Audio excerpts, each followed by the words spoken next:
बिस्मिल्लाहिर्रहमानिर्रहीम अस्सलाम वालेकुम वरहमतुल्लाहि वबरकातुहू। उम्मीद है आप सब खैरियत से होंगे। आप देख रहे हैं मेरा YouTube channel science teaching zone.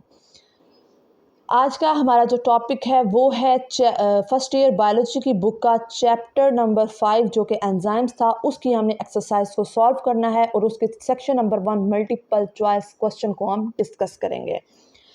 हमारे पास जो फर्स्ट एमसीक्यूज है वो क्या है कि what roles does nicotinamide adenine dinucleotide play in oxidative pathway कि ऑक्सीडेटिव पाथवे में जो NAD है उसका क्या किरदार होता है, वो किसके तौर पर एक्ट कर रहा होता है। ये अब आपने इसको एग्जाम्पल के तौर पर पढ़ा था। किसकी एग्जाम्पल के तौर पर पढ़ा था, थोड़ा आप याद करने की कोशिश करें।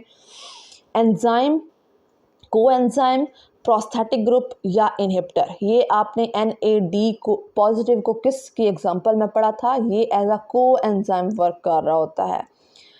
ये हमारे पास अब इसमें कौन सा ऑप्शन करेक्ट होगा, ऑप्शन बी।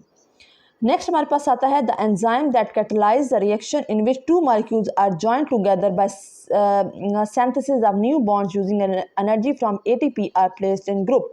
अच्छा, ये लास्ट लेक्चर जो हमने डिस्कस किया था जिसमें हमने क्लासिफिकेशन ऑफ एंजाइम को डिस्कस किया था, उसमें हमने एंजाइम्स की काफ़ी सारी क्लासेस को डिस्कस किया था। वो पूछ रहे हैं कि ऐसा कौन सा एंजाइम है जिसमें हम दो मॉलिक्यूल्स को जोड़ते हैं और उनमें न्यू बॉन्ड बनता है, वो एनर्जी को यूज़ करते हैं, तो उस एंजाइम के ग्रुप को कौन से ग्रुप में रखा गया है। हमारे पास ऑप्शन है हाइड्रोलेज, लाइगेज, लाइएज, ट्रांसफरेज। तो ज़रा सोचें इसमें से कौन सा था आपके हमने जो टॉपिक डिस्कस किया था उसमें कौन सा ऑप्शन आ रहा था। वो था हमारे पास लाइगेज। हमारे पास लाइगेज वो एंजाइम की ऐसा एंजाइम होता है जो दो मॉलिक्यूल्स को जोड़ता है और उनमें नए बॉन्ड्स बनते हैं, तो उनको हम क्या कहते हैं, लाइगेज। ये भी हमारे पास बी ऑप्शन ही करेक्ट है। नेक्स्ट हमारे पास आता है which of the following is an example of hydrolase. अब हाइड्रोलेज में हमने ये पढ़ा था कि पानी की मौजूदगी में क्या होता है, ब्रेक डाउन की जाती है। अब हमारे पास कह रहे हैं कौन सा एंजाइम इसके एग्जांपल में आता है। लाइपेज आता है, ग्लाइकोजन फास्फोरलेज आता है, पायरुवेट डी कार्बोक्सिलेज आता है, या साइटोक्रोम ऑक्सीडेज आता है। तो इसमें हमारे पास करेक्ट ऑप्शन आता है ऑप्शन ए जो कि है लाइपेज। मैंने आपको फूड की डाइजेशन की एग्जांपल भी दी थी कि जब हम खाना खाते हैं तो हमारे मुंह में क्या होता है, सलाइवरी ग्लैंड सलाइवा प्रोड्यूस करते हैं जो मॉइस्टी इन नेचर होता है, मींस एडिशन ऑफ वाटर होती है, और वो फूड क्या करता है, खुराक को छोटे छोटे टुकड़ों में तोड़ता है। तो वो हमारे पास किसके एग्जाम्पल में आया था, लाइपेज में आया था। अच्छा जी, नेक्स्ट हमारे पास फोर्थ एमसीक्यू है which of the following statement about enzyme is correct. कि इन सारी जो स्टेटमेंट्स दी हुई हैं इनमें से एंजाइम के लिहाज से कौन सी स्टेटमेंट दुरुस्त है। They increase activation energy of reaction. वो यहाँ पे कह रहे हैं कि वो एंजाइम की रिएक्शन की एक्टिवेशन एनर्जी को ज़्यादा कर देते हैं। दूसरे में वो कह रहे हैं कि they are consume during the reaction, कि जब वो रिएक्शन हो जाता है तो एंजाइम भी उसके अंदर यूज़ हो जाते हैं। थर्ड पे वो कह रहे हैं कि they are specific in term of the reaction they catalyse, कि ये हर रिएक्शन के लिए क्या होते हैं, ख़ास होते हैं। चौथे में वो बात करता है they always work optimally at high temperature, कि जब हाई टेम्परेचर होता है तो ये बिल्कुल क्या करते हैं, ज़्यादा हमें बेस्ट वर्क करके दे रहे होते हैं। तो इसमें मैंने आपको इसको ट्रांसलेट भी करके बताया, थोड़ा आप सोचें और फिर मैं थोड़ी देर तक आपको आंसर बताती हूँ ताकि आप थोड़ा अपना नॉलेज चेक करें कि इन चारों ऑप्शन में से कौन सा ऑप्शन करेक्ट है। सोच लिया होगा, इसका ऑप्शन करेक्ट है ऑप्शन सी।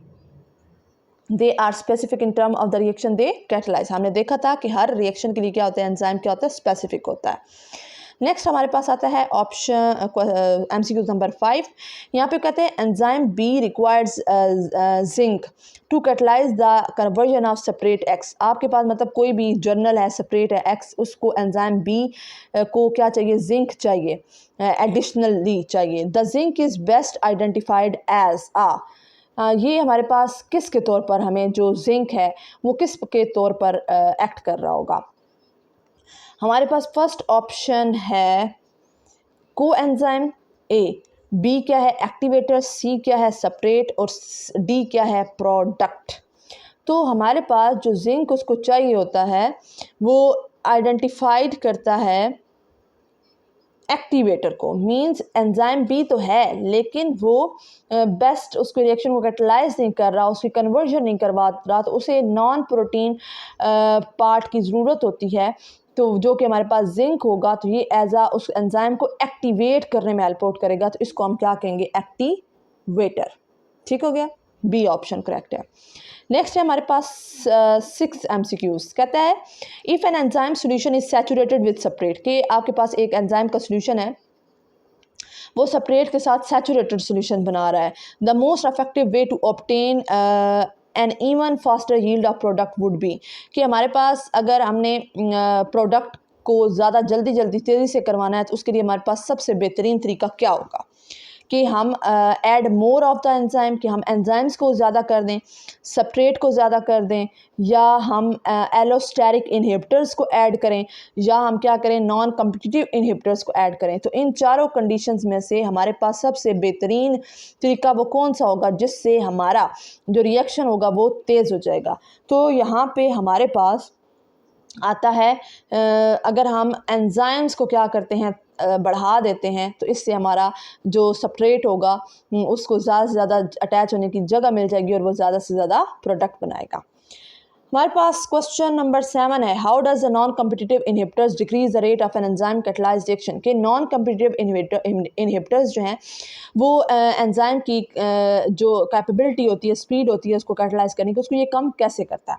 नॉन कम्पिटिटिव इनहिबिटर वाले टॉपिक को थोड़ा रिमाइंड करें और फिर यहाँ पे ऑप्शंस को देखकर रिलेट करें। कहता है फर्स्ट ऑप्शन में कि by binding the active site of enzyme. जी नॉन कम्पिटिटिव इनहिबिटर, अब आप याद करें कि ये एक्टिव साइट पे जुड़ता है, अगर नहीं जुड़ता that's mean this is not correct. Then by changing the shape of enzyme, कि जो नॉन कम्पिटिटिव इनहिबिटर है ये एंजाइम की शेप को चेंज कर देता है। सी ऑप्शन आता है bye changing the free energy change of the reaction, के जो रिएक्शन के अंदर फ्री एनर्जी होती है उसको ये चेंज कर देता है। या डी ऑप्शन है बाय एक्टिंग एज अ को एंजाइम फॉर द रिएक्शन, या ये क्या करता है, non competitive inhibitor as a coenzyme reaction के लिए एक्ट कर रहा होता है। तो सोचिए ज़रा इन सारे ऑप्शन में से कौन सा आपको बेस्ट ऑप्शन लग रहा है। यहाँ पे हमारे पास हमने देखा था कि non competitive inhibitors active site के अलावा एक जगह पर लगते हैं और उसके लगने से क्या हो जाती है, एंजाइम की ओवरऑल शेप चेंज हो जाती है, जिसके ज़रिए से सबस्ट्रेट उस पर अटैच नहीं हो सकता और फिर एज अ रिजल्ट प्रोडक्ट भी नहीं बनता। तो फिर कौन सा ऑप्शन करेक्ट हुआ, ऑप्शन बी। देन हमारे पास 8th MCQs है जिसमें वो कहता है कि which enzyme class is responsible for catalysing the addition of water to a separate molecule, कि सेपरेट मॉलिक्यूल में वाटर को ऐड करके रिएक्शन को तेज़ करने वाला एंजाइम कौन सी क्लास से बिलोंग करता है। हमारे पास ऑप्शन ए है लाइगेज, ऑप्शन बी है लाइएज, सी है हाइड्रोलेज, सी डी है आइसोमरेज। तो यहाँ पे वाज़ह तौर पर आपको नज़र आ रहा है कि हमारे पास हाइड्रोलेज एंजाइम ऐसा है जो रिएक्शन को तेज़ कर रहा है। उम्मीद है आपके तमाम MCQs के कॉन्सेप्ट्स क्लियर हो गए होंगे और थोड़ा थोड़ा आपके टॉपिक्स भी रिवाइज हो गए होंगे। अगर आपको लेक्चर पसंद आया हो तो इसको अपने दोस्तों के साथ लाजमी शेयर कीजिएगा, लाइक भी कर दीजिएगा और कमेंट भी कर दीजिएगा। ऐसे ही इन्फॉर्मेटिव लेक्चर्स के लिए साइंस टीचिंग जोन को सब्सक्राइब, लाइक और शेयर करना मत भूलिएगा। मिलते हैं इंशाल्लाह ताला नेक्स्ट लेक्चर में, तब तक के लिए रखिएगा अपना बहुत सारा ख्याल, मुझे रखिएगा अपनी दुआ में याद। मुझे दे इजाज़त, अल्लाह हाफ़िज़।